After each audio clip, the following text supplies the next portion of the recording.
Make a Path presents Let's Talk. Alright, Deadheads, listen, I hate to do this, but it just so happens to be my birthday. Family's gonna take me out to get something to eat, you know? Maybe some crab legs if I'm lucky. So, I am going to get this out, and then I'll come back later on if we need to dig in deep for any other predictions that I might have missed. But I think I'm onto something big, and that's why I just want to get this out to you guys so you can digest it and figure anything else out that I might have missed. So, first thing first, I am gonna go off a pen and pad here. Usually I just freestyle it. So, let's go. First thing first, I was thinking about Aaron and Daryl with the new bike. Now, if you're familiar with the comic book, Glenn had a bike, and the noise from the bike is what brought the scavengers, or the wolves in this case, to Alexandria. Now, that might be an option. Or I was thinking, how cool would it be if Daryl and Aaron come back with Morgan and a message about the wolves being so close and what they do, how violent they are, that this gang is here, if they see something, which I think they will. Or they could just simply come back with a message, and then we'll see Morgan later on in the episode, not meeting up with the group, but setting up a season 6 meeting. That would be awesome. Or I was also thinking about this with how much they're packing in this episode. It is very possible they could have the wolves as the actual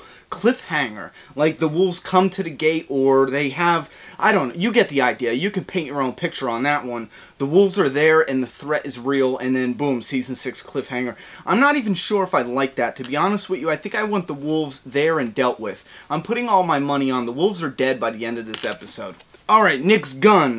Does he give it to Pete, or is it a possible plot device for later on in Season 6? Not sure. Let me know what you think down below. Tara, is she gonna die? Tara's death, will that set up the whole Pete fiasco as we saw in the comic book? Now, we did see Glenn. Everyone says he's crying. It does look like he's crying, but he actually looks like he's strangling somebody. So, is he doing that? Carol, we did see her in another teaser where she put a knife to Pete's throat. Is that foreshadowing for Carol getting her throat cut by Pete? Everyone's saying that. I personally am not buying that. It seems like awesome irony. The foreshadowing is there where she puts a knife to his neck, but something about that just does not fit, because in order for the story to work, similar to the comic book, the death has to dramatically impact Deanna. And although I think Deanna would be, you know, very, very pissed off at Pete, I don't think it would impact her as much as if Pete kills Reggie. And I think that is where they're going to go, since they're sticking with the comic books so closely. Now, we did see a campfire meeting, and they're going to talk about Rick Grimes, and I think this is freaking awesome. This could take away the need for the Tara dying in order to set up.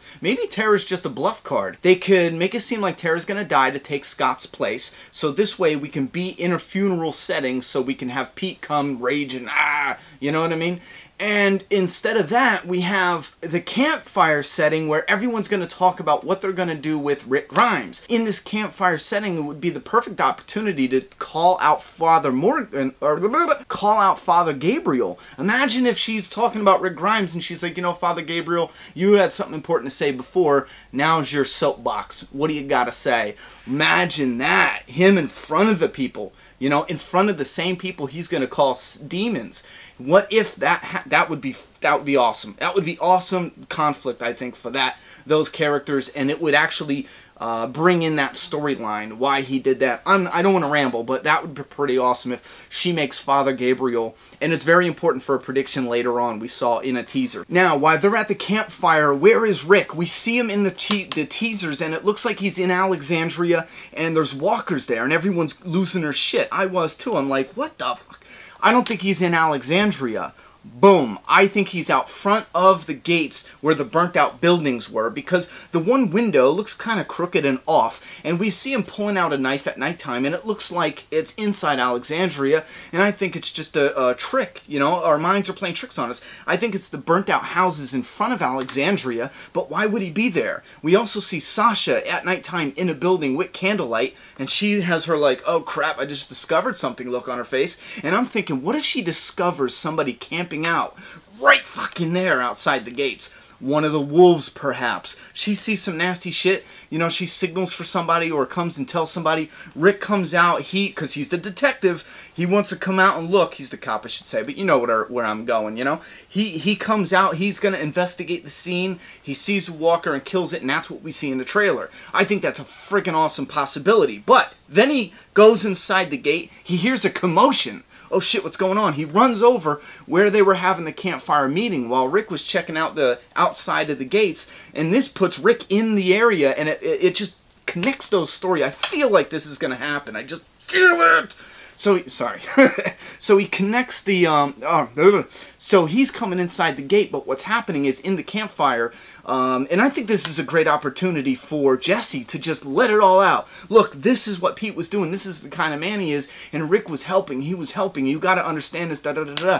So she's making the people, she's pleading her case, let's say, and then Pete storms in here, because keep in mind, they're not going to load him with booze after he just got pushed out of his house, and he is out of his house. He's in a different house. He's all mad, raging. Maybe what's his name gave him the gun, Nick. Maybe he takes a kitchen knife like they do in the comic, and let's just say Reggie comes over, tries to talk him down in a calm manner, or maybe he's just pissed at this point, and Pete just goes to push him, shove him, cuts his throat, and this is very similar to the comic book. This would impact Deanna, and it looks like she's on the ground crying. Maybe she has her dying husband in her hands. Spencer tackled Pete.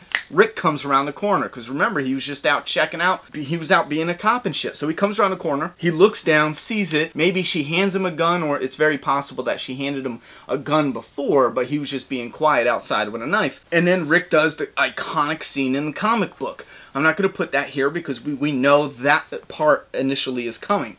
So then we get that. Now, after that, the campfire and the tragedy's all done, we do see Rick sitting on a bed pulling out the machete, and he's in his cop uniform. So we know he got put back in a cop. So now we hear him talking. It sounds like he's talking about the wolves. He's like, we're going to go out there. They're going to hunt us. They're going to try to kill us, but we're going to kill them. Maybe that's his plan. He's planning it, and then boom, they hear a commotion. They go to the gates. The wolves are already there. They're not going to go out and trap the wolves. The wolves are at the wolves are at the gates. I was thinking of a cool line to say, but you know, I got nothing. So the wolves are there, and we have a showdown. I'm gonna say very similar to the comic book, and considering they're packing a lot in here, let's just say it's real close to the comic book, and they just massacre the wolves. Just let them have it. Sasha is in the bell tower. She rains hell down upon them with bullets and spit and anger looks, you know. Sasha. And then I'm thinking, since Father Gabriel called them all out and was a big douchebag, what if they force him? Because we did see him leaving in a white shirt, regular clothes. What if they force him to go outside? And it looks like he stabs. Everyone's saying a walker. What if it's a person? Because when he stabs him, we see the feet move. And, you know, walkers, it seems like they would just die. You know, a person, maybe I'm reading way too much into it. It looks like there's a rifle there in a bag. But just imagine that. What if they force him to go out? You want to stay here? Go out there right now and put that man down. You know what? That man could be wounded, yelling for help, whatever. He goes out there and puts him down. I think that is vicious and friggin' awesome. And then we see Morgan at the end somewhere. Maybe he finds, you know, Aaron's car with the license plate. Somebody mentioned that. That's not my prediction. Somebody, when I said that, you know what I'm talking about. I made that video about Aaron finding Morgan. What if Morgan finds that car, and then we just happen to have Aaron and Daryl getting back to the car to get the license plate, and they're like, hey, what's going on, dude? Okay, I think that's all I got. Listen, there's probably a lot more I can run with, but damn it! That's what I want to give you guys real quick. I gotta get going. It's gonna be up in a couple hours. I'm sorry, I'm stressed for time today. Better Call Saul review is gonna be up late, and I also do want to say, listen, guys, opinions and predictions down below, and remember, no spoilers. If you do any spoilers, you're gone. You know, that's it. No spoilers. Opinions and predictions down below. I'm done talking. It's your turn. Subscribe now.